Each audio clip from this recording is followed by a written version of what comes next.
नमस्कार, स्वागतम। आज का अंक कोई विशेष बात को लेकर के नहीं बनाया जा रहा है कि ये पद्धति आप करिए इससे आपको वो लाभ होगा, ये आप करिए तो इससे आपको ये लाभ होने लगेगा, इससे आपका जीवन बदलने लगेगा।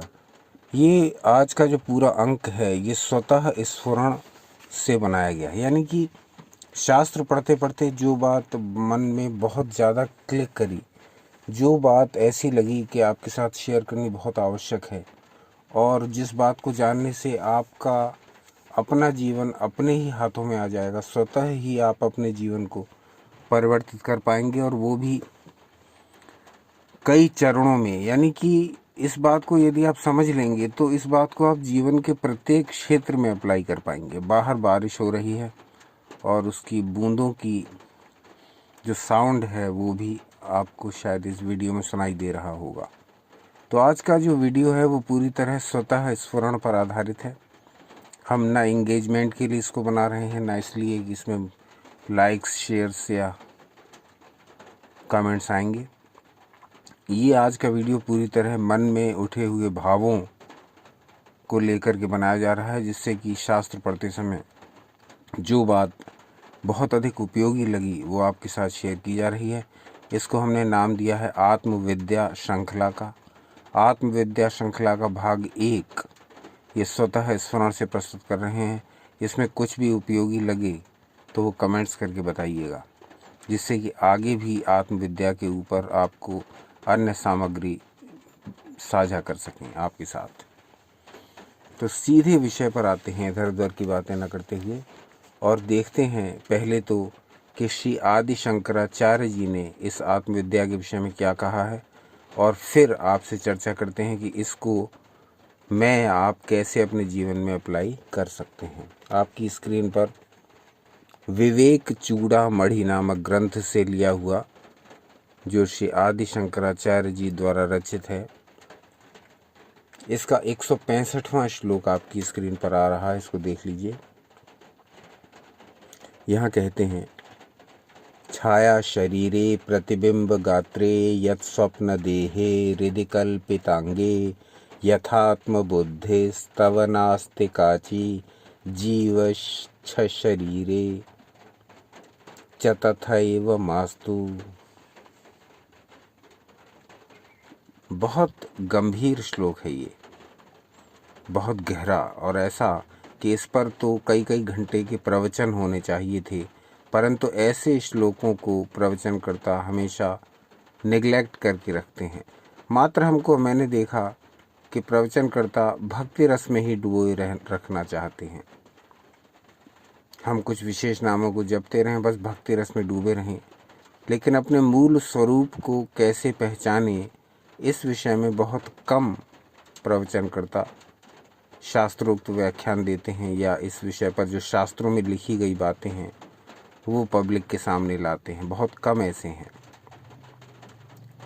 तो हमको चाहिए कि सनातन शास्त्रों में जो लिखी हुई ऐसी बातें हैं जो हमारे व्यवहारिक जीवन में काम आ सकती हैं, वो अधिक से अधिक लोगों तक पहुंचाने के लिए विद्वान लोग प्रयास करें, और विशेषकर वो लोग जिनको संस्कृत का ज्ञान है। तो ये जो श्लोक है इसको पढ़ते हैं पुनः। छाया शरीरे प्रतिबिंब गात्रे यत् स्वप्न देहे हृदि कल्पितांगे यथात्म बुद्धिस्तव नास्ति काचे जीव शरीरे च तथैव मास्तु। बहुत गंभीर बात कही गई है इसमें कहा गया है कि छाया, प्रतिबिंब, स्वप्न और मन में कल्पित किए हुए शरीरों में जिस प्रकार कभी आत्मबुद्धि नहीं होती, उसी प्रकार जीवित शरीर में भी कभी न होनी चाहिए। अब अगर हम इस श्लोक को ठीक से समझ लें तो हम कभी भी निर्बल, कभी भी असहाय, कभी भी दुर्बल, कभी भी शक्तिहीन, कभी भी निराश, कभी भी हताश, कभी भी दुखी, पतित, अस्त व्यस्त, लस्त पस्त नहीं होंगे, बल्कि हम अपने जीवन को मनचाही दिशा में चलाने में सक्षम होंगे। कारण कि हमें आत्म ज्ञान करना है, हमको ये मान के चलना है कि हमारा जो अस्तित्व है वो मूल क्या है, आत्मा। यदि हम अपने आप को शरीर मान के चलते रहेंगे तो इस शरीर में होने वाले परिवर्तन हमको भयंकर दुख देते हैं।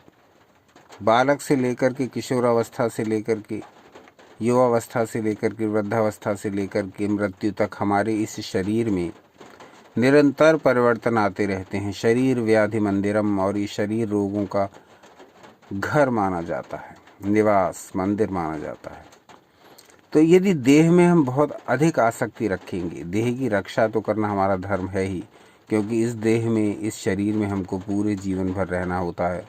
जब तक हमारी मृत्यु नहीं होती हमको इसी शरीर में वास करना होता है। तो शरीर को नेग्लेक्ट करने की बात यहाँ नहीं कही गई। देह की रक्षा हमें सर्व प्रकार से करनी चाहिए, परंतु यहाँ अपने को देह मानना बहुत बड़ी भूल है। देह मानना नहीं है, अपने को शरीर मानना नहीं है, बल्कि अपने को आत्मा मानना है। यदि अपने को आत्मा मानेंगे और इस शरीर को उसका एक अपैरेटस मानेंगे, उपकरण मानेंगे, तब हमारा जीवन बहुत अधिक सरल हो जाएगा। लेकिन यदि हम अपने आप को शरीर मान के चलते रहेंगे तो फिर हमें बहुत सारे मोह, बहुत सारी व्याधियाँ, बहुत सारा दुख झेलने को मिलता है। और मोस्टली 99.99% लोग अपने को शरीर ही मानते हैं। मैं ये हूँ, मैं अमुक नाम का हूँ, मेरी उम्र ये है। हम अपने आप को इतना अटैच रखते हैं इस बॉडी के साथ, इतना जोड़े रखते हैं कि इस बॉडी को सजाने के लिए, इस बॉडी को संवारने के लिए, इस बॉडी को आकर्षक बनाने के लिए हम क्या क्या यत्न करते हैं। टैटू बनवाते हैं, कई लोग तो प्लास्टिक सर्जरी करवा करके अपने अंगों को ही बदलवा डालते हैं, कई लोग तो अपने लिंग तक को चेंज कर डालते हैं। तो ये है देह के प्रति अत्यधिक आसक्ति का एक नमूना जो आपके समक्ष रखा। बाकी आप इस दुनिया में रहते ही हैं और इंटरनेट चलाते ही हैं, सारे संचार साधनों से जुड़े हुए ही हैं। लोग किस किस प्रकार से अपनी देह में आसक्त हैं, वो सब परिणाम आप देखते ही रहते हैं, सुनते ही रहते हैं, पढ़ते और समझते ही रहते हैं। वो बताने की आवश्यकता नहीं है। यहाँ आदि शंकराचार्य जी के इस श्लोक में ये बताया गया है कि जैसे हम छाया, प्रतिबिंब, स्वप्न और मन में कल्पित किए हुए शरीरों में आत्मबुद्धि नहीं रखते, उसी प्रकार हम अपनी इस जीवित शरीर में भी आत्मबुद्धि ना रखें। यानी हम अपने आप को एक बॉडी ना माने, बल्कि हम अपने आप को एक आत्मा माना करें। बस थोड़ा एटीट्यूड चेंज करना है, थोड़ा सा दृष्टिकोण बदलना है तो हम वही, और ये प्रयोग करने के बाद हम रहेंगे भी वही, कुछ हमें बदलाव आ नहीं जाएगा। लेकिन हमारा पूरा का पूरा जीवन को देखने का नजरिया, दृष्टिकोण बदल जाएगा। कारण कि अब तक हम अपने आप को ये बॉडी, ये शरीर, ये देह मानते आ रहे थे, लेकिन अब आज से हम अपने आप को मानेंगे एक आत्मा। मैं एक आत्मा हूँ और मेरी आत्मा के द्वारा ये जो शरीर है वो कार्य कर रहा है, उसके निर्देशों पर, उसके आदेशों पर, उसके संदेशों पर। तो मेरा जीवन जीने का दृष्टिकोण पूरी तरह बदल जाएगा। अभी तक तो मैं अपने आप को बॉडी मान रहा था या मान रही थी, और अब मैं अपने आप को मान रहा हूँ एक आत्मा, और इस शरीर को उसका उपकरण मात्र मान रहा हूँ। मेरी आत्मा के निर्देश, आदेश पर, संदेश पर ये शरीर कार्य करेगा। ये शरीर स्वतंत्र कार्य नहीं करता है, ये तो हम सबको पता ही है।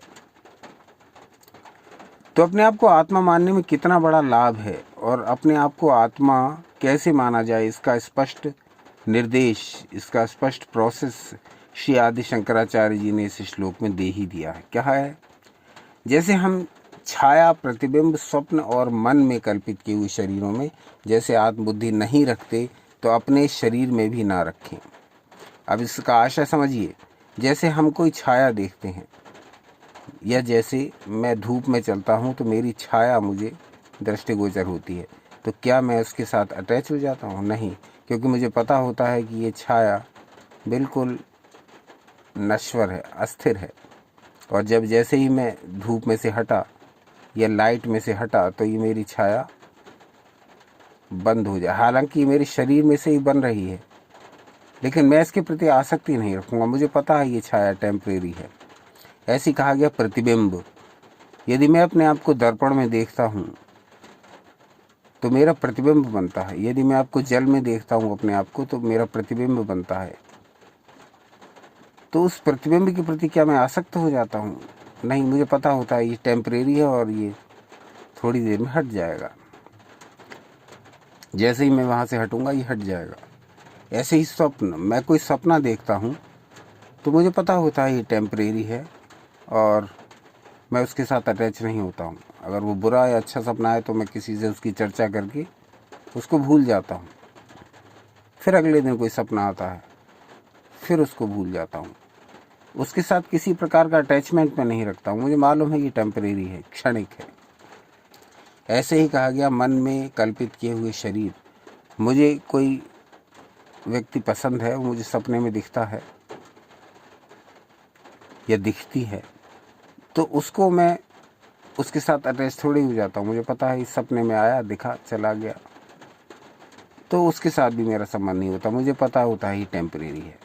तो आदि शंकराचार्य जी कहते हैं कि छाया शरीरे प्रतिबिंब गात्रे यत् स्वप्न देहे हृदय कल्पितांगो, हृदय कल्पितांगी। तो जब छाया में, प्रतिबिंब में, सपने में और मन में कल्पित किए हुए सपने में दिखे हुए व्यक्तियों में, मन में कल्पित किए हुए शरीरों में, इमेजिन करे हुए लोगों में आप इमेजिन कर रहे हैं किसी को, तो आपको पता होता है कि मैं तो इसको इमेजिन कर रहा हूँ, ये मेरी कल्पना है, तो आप उसके साथ उतना ही संबंध रखते हैं। तो आदि शंकराचार्य जी के कहने का तात्पर्य है कि जैसे मैं छाया में, मैं प्रतिबिंब में, मैं स्वप्न में और मैं कल्पित किए हुए शरीरों में जैसे कभी आत्मबुद्धि नहीं रखता हूँ, यानी मुझे पता होता है कि ये क्षणिक हैं, टेम्परेरी हैं, तो वैसे ही बुद्धि मैं अपने शरीर में क्यों नहीं रख सकता हूँ या रख सकती हूँ। मुझे ये पता होना चाहिए कि ये मेरा शरीर क्षणिक है, हालांकि उतना क्षणिक नहीं है जैसे सपना है, छाया है, प्रतिबिंब है और मन है।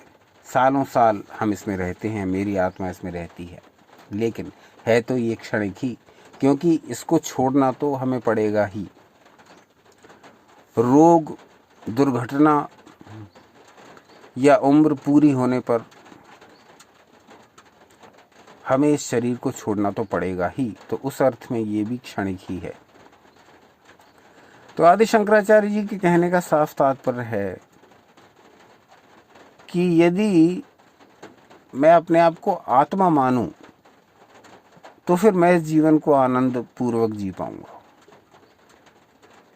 क्योंकि फिर मेरा अभिमान देह में नहीं रहेगा, फिर मेरा इस देह से बहुत ज़्यादा अटैचमेंट नहीं रहेगा। इस देह को सजाइए, संवारिए, खिलाइए, पिलाइए, पुष्ट करिए, क्योंकि इस देह में जीवन भर रहना है, परंतु इस देह से अटैचमेंट मत रखिए, बहुत ज़्यादा आसक्ति मत रखिए, और अपने को ये देह मत मानिए। सबसे बड़ी बात, देह नहीं मानेंगे और अपने को आत्मा मानेंगे और इस देह को यानी कि शरीर को अपनी आत्मा का उपकरण मानेंगे, यानी आत्मा के निर्देश पर काम करने वाला ये एक यंत्र है। इसे ऐसे समझिए कि आपके घर में लैपटॉप है, आपके घर में टीवी है, मोबाइल है, वाईफाई है, और बिजली नहीं है, तो क्या इनमें से एक भी उपकरण आपके काम का है? तो वो बिजली आत्मा है इन सारे उपकरणों की। वो बिजली आई और ये सारे उपकरण अपना अपना काम चालू कर देंगे। ऐसे ही मेरी ये देह रूपी यंत्र है, इसमें आत्मा रूपी बिजली पड़ती है तभी आंखें देखेंगी, कान सुनेंगे, वाणी बोलेगी, पाचन होगा, चालन होगा, सारे कार्य होंगे, अंगों की वृद्धि होगी। कब होगी? जब आत्मा रूपी बिजली इस शरीर रूपी उपकरण में कार्य कर रही होगी। और ये बिजली जहाँ गई तो जैसे आपके घर के वो सारे उपकरण जो बिजली से चलते हैं व्यर्थ के हो जाते हैं उतने समय के लिए, जितना जब तक बिजली नहीं है, उसी प्रकार से ये शरीर भी आत्मा के निकलने पर बिल्कुल निष्प्राण हो जाता है। इसका कोई कार्य इससे नहीं हो सकता। तो हम गलती क्या करते हैं, हम उपकरण को सब कुछ मान बैठे हैं। यानी हम आत्मा की उपेक्षा कर रहे हैं। जो बिजली विद्युत है, जो विद्युत हमारे घर के सभी उपकरणों को चला रही है, हम उस विद्युत की उपेक्षा कर बैठे हैं और ये जो उपकरण बिजली से चल रहे हैं, इनको सबको दिखा रहे हैं कि देखो मैंने ये ले लिया, ये इतनी कॉस्ट की ये चीज़ ले ली, इतना ये ले लिया, और गर्वित हो रहे हैं ये देख देख कर कि हमने इतना महंगा ये उपकरण खरीद लिया। अरे वो उपकरण आपके किस काम का जब आप उसको विद्युत ऊर्जा से चला नहीं पा रहे हैं। यदि विद्युत उसमें ऊर्जा नहीं प्रदान करेगी तो वो उपकरण नहीं चलेंगे। उसी प्रकार से इस देह रूपी उपकरण में यदि आत्मा रूपी बिजली प्रवाहित नहीं होगी तो इस पूरी देह का क्या लाभ। ये देह तो व्यर्थ की है, ये शव है, ये डेड बॉडी है जब तक इसके भीतर आत्मा नहीं है। और हम गलती क्या करते हैं, इस देह को तो सब कुछ मान बैठे हैं, यानी इस उपकरण पर हमारा बहुत ध्यान है। इस उपकरण की साफ सफाई, इस उपकरण का को चमकाना, इस उपकरण को बहुत सजा करके रखना, आकर्षक बनाना, लोगों के समक्ष प्रस्तुत करना, यानी मानो सब कुछ हम देह ही को मान रहे हैं। ये बॉडी, और आज के इस आधुनिक युग में शो ऑफ का तो और अधिक ज़माना है। तो आप देख रहे हैं अलग अलग संचार माध्यमों पर कि शरीर को दिखाने की क्या होड़ मची हुई है। इस देह में आसक्त होने का ही ये दुष्परिणाम है। तो जब तक हम अपने आप को देह, ये शरीर मानते रहेंगे, तब तक हम इसी प्रकार के भ्रमजाल में फंसे रहेंगे और जीवन भर हम निकल नहीं पाएंगे।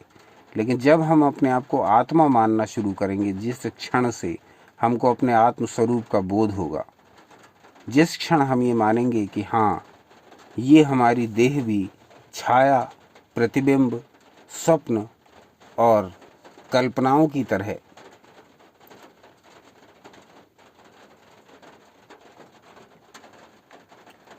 क्षणिक है, तब तक हम इस जीवन का वास्तविक आनंद नहीं ले पाएंगे। इस देह में ही अटके रहेंगे, इस देह को ही सजाते संवारते आकर्षक बनाते रहेंगे, इस देह में होने वाले परिवर्तनों को देख देख कर ही सुखी और दुखी होते रहेंगे। लेकिन जब तक हम अपने मूल स्वरूप, अपने आत्म स्वरूप को नहीं जानेंगे, हमें वास्तविक सुख नहीं मिलने वाला है किसी भी कीमत पर। हमारे शास्त्रों में इस बात की स्पष्ट चर्चा है, जो आत्मविद्या के नाम से अलग अलग ग्रंथों में भरी पड़ी है।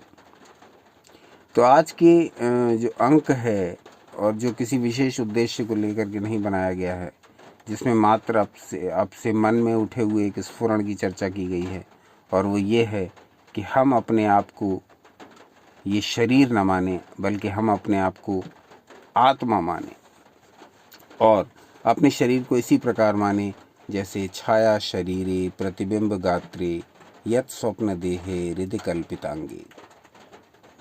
जैसे छाया, जैसे प्रतिबिंब, जैसे सपना, और जैसे मन में उठती हुई अलग अलग प्रकार की कल्पनाएं। तो आत्मा को हमें मूल मान के चलना है। यानी मैं जो भी कुछ हूँ, वो मेरा सार, वो मेरा एसेंस, वो मेरा मूल, वो मेरा सोर्स आत्मा ही है। आत्मा की शक्ति से ही मैं सारे कार्य कर पा रहा हूँ या कर पा रही हूँ। और ये जो देह है, ये जो बॉडी है, ये उसका उपकरण है, अपैरेटस है, उसके आदेश निर्देश संदेश पर चलने वाला एक उपकरण मात्र है। तो अपने आप को मुख्य रूप से समझिए आत्मा, और इस देह या इस बॉडी को समझिए उस आत्मा के डायरेक्शन में चलने वाला उपकरण। जैसे कंप्यूटर में जब तक सॉफ्टवेयर नहीं होगा, तब तक कंप्यूटर अपना कार्य नहीं कर पाएगा। उसी प्रकार से जब तक आत्मा का सॉफ्टवेयर इस शरीर में नहीं डला होगा, ये शरीर क्या कर पाएगा। इस बात को ठीक से समझिए, और यदि आप इस बात को समझ गए तो ये आत्म तत्व मात्र ऋषियों, मात्र योगियों, मात्र साधकों और मात्र ज्ञानियों के लिए नहीं, बल्कि ये आत्म तत्व इसी जीवन में अप्लाई करने के लिए है। क्योंकि एक बार आप अपने आत्म स्वरूप को समझ गए, एक बार आपने अपने को केवल देह मानने की गलती ये सुधार ली, और अपने मूल आत्म स्वरूप को पहचान लिया कि मैं मुख्यतः तो आत्मा हूँ और ये शरीर इसके अंडर में चलने वाला एक यंत्र है। इस बात को यदि आप समझ गए तो जीवन के हर क्षेत्र में आप सफल हो जाएंगे, चाहे वो भौतिक क्षेत्र हो, चाहे वो आध्यात्मिक क्षेत्र हो।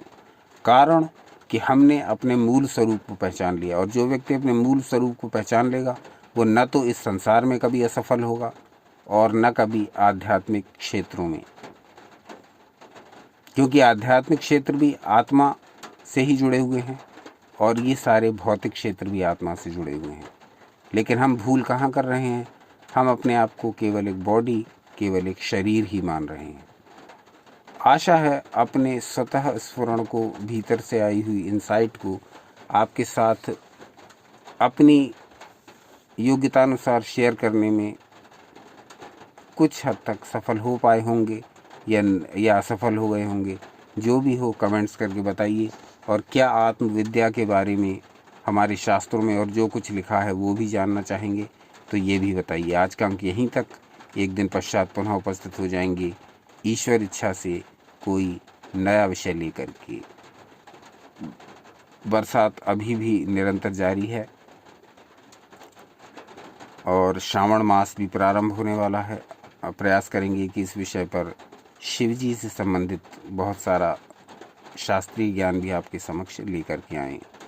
सनातन शास्त्रों से जुड़े रहें, सदा आनंदित, उत्साहित एवं शक्तिशाली रहें।